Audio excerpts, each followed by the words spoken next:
Bismillahirrahmanirrahim. Assalamualaikum warahmatullahi wabarakatuh. Alhamdulillahirabbil alamin. Asyhadu an la ilaha illallah wahdahu la syarikalah wa asyhadu anna Muhammadan abduhu wa rasuluh la nabiyya ba'dah. Alhamdulillah watifillah yang dirahmati Allah. Pada kesempatan kali ini kita diberikan kemudahan oleh Allah Subhanahu wa taala untuk bersilaturahim lewat media online. Mudah-mudahan menjadi pemberat amal ibadah kita kelak di yaumil akhir. Amin ya rabbal alamin. Sholawat serta salam mudah-mudahan tercurah kepada beliau Nabi besar Muhammad Sallallahu Alaihi Wasallam beserta keluarga dan para sahabatnya. Baik, pada malam hari ini saya diamanahi untuk menyampaikan materi tentang istiqomah. Ini Masya Allah ya, materi yang luar biasa yang saya sendiri masih terus belajar bagaimana mewujudkannya dalam kehidupan saya secara pribadi. Insya Allah saya di sini sebagai fasilitator, kita ikhtiar bareng-bareng. Mudah-mudahan Allah mudahkan kita untuk mencapai keistiqomahan dalam kehidupan kita. Amin ya rabbal alamin. Sebelum berbicara lebih jauh, apa sih sebenarnya istiqomah? Istiqomah itu berasal dari dua kata, qomah dan ista. Qomah ini artinya tegak lurus. Sementara ista adalah usaha untuk mewujudkannya. Jadi secara garis besar, istiqomah adalah usaha untuk kita konsisten menunaikan ketaatan, lebih khususnya adalah ketaatan kepada Allah dan Rasul-Nya. Istiqomah ini tidak datang kepada manusia dengan begitu saja, tapi memerlukan ikhtiar dan cara. Saya yakin ada banyak cara untuk mewujudkan ikhtiar dalam kehidupan kita, dan saya akan sharing 5 hal yang bisa menjadi cara untuk kita mewujudkan keistiqomahan. Pertama adalah mengetahui keutamaan istiqomah. Kemudian yang kedua, muraqabatullah. Yang ketiga, ingat janji dan ancaman Allah. Yang keempat, mengingat kematian. Dan yang kelima adalah menggerakkan semua unsur yang menjadi penggerak istiqomah. Kita bahas satu persatu. Yang pertama adalah mengetahui keutamaan istiqomah. Mengapa kita perlu mengetahui keutamaannya? Supaya lebih termotivasi untuk melakukannya.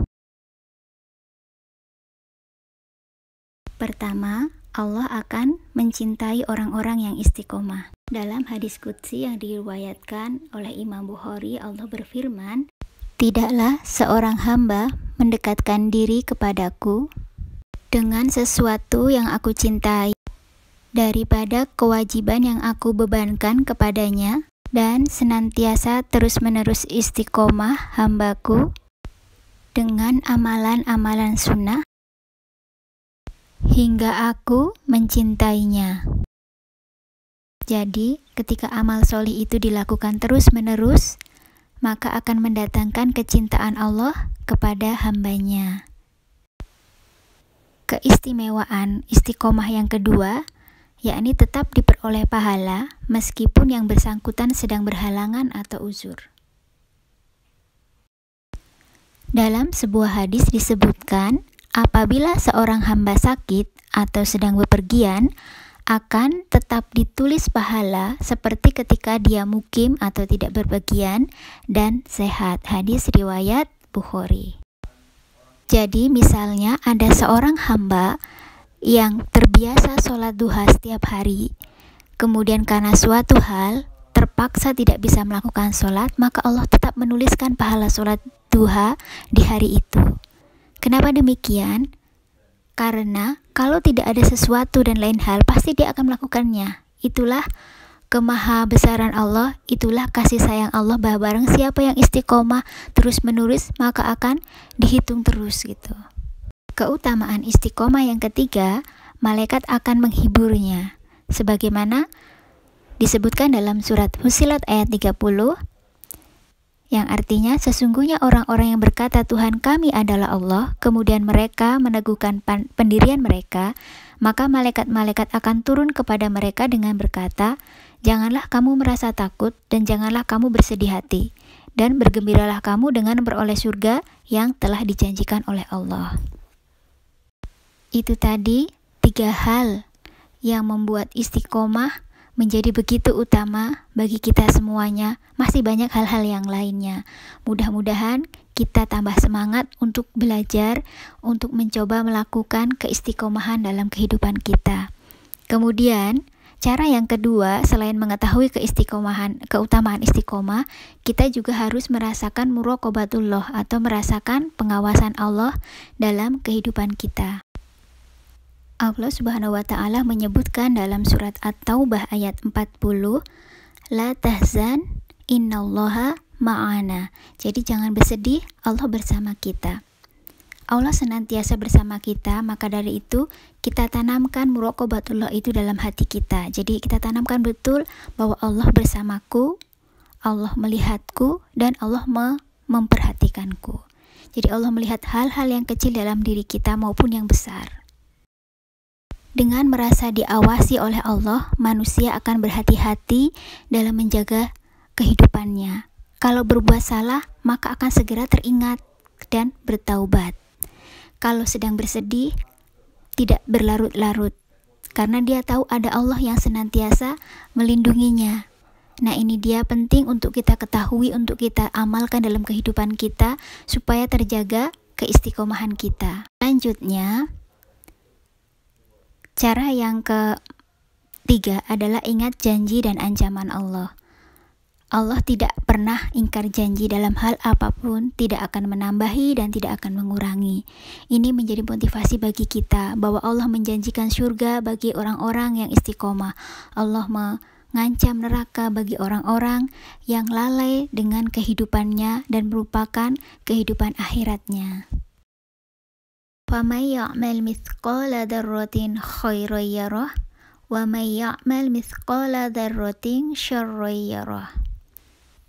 Itu adalah salah satu janji Allah yang akan membalas setiap kebaikan kita maupun keburukan kita. Yang ini semuanya bisa menjadi penyemangat kita untuk tetap istiqomah melakukan kebaikan, karena tidak akan ada yang sia-sia.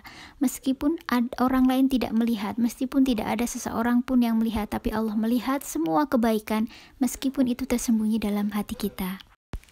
Cara istiqomah yang keempat adalah memperbanyak mengingat mati. Mengingat mati ada satu pelajaran yang sangat berharga, bahkan dikatakan sebagai orang yang paling cerdas adalah orang yang paling banyak mengingat kematian. Ini menjadi energi yang sangat kuat bagi kita untuk tetap beristiqomah, karena kita ingat hari akhir, kita ingat hari di mana kita akan pulang. Menurut Imam Ghazali, mengingat kematian itu dapat mengobati hati yang sakit dan spiritual yang letih. Jadi kalau kita sedang terhenti, tidak istiqomah, maka ingat-ingat kematian. Kemudian cara untuk beristiqomah yang kelima adalah menggerakkan semua unsur yang bisa mengaktifkan atau memaju keistiqomahan kita. Yang paling mendasar adalah keimanan kita. Iman itu power yang paling kuat di antara semuanya. Dia bisa merubah banyak kehidupan orang, jadi harus dihidupkan imannya ini. Kemudian juga melakukan aktivitas, bergerak. Niat saja nggak cukup, harus bergerak. Sama seperti ketika kita mau sholat tahajud, kita bangun tapi nggak bisa sholat tahajud kalau kita belum berdiri. Jadi harus ada langkah nyata, harus ada step-stepnya. Kemudian dalam rangka menggerakkan penggerak istiqomah itu, kita harus memfasilitasi diri. Berikan kebutuhan yang emang menjadi fasilitas kita, mungkin tausiah, mungkin teman, mungkin materi, atau apapun. Itu tadi teman-teman dan akhwati fillah semua, cara untuk menjaga keistiqomahan kita. Jika ada benarnya datangnya dari Allah, jika ada salahnya semata-mata dari saya mohon maaf secara pribadi. Dan kita saling mendoakan, mudah-mudahan Allah Subhanahu wa Ta'ala memudahkan kita untuk istiqomah dalam kehidupan ini sampai nanti ke firdausnya. Untuk keistiqomahan dalam hal ibadah, insya Allah kita akan bahas bersama dalam slide setelah ini.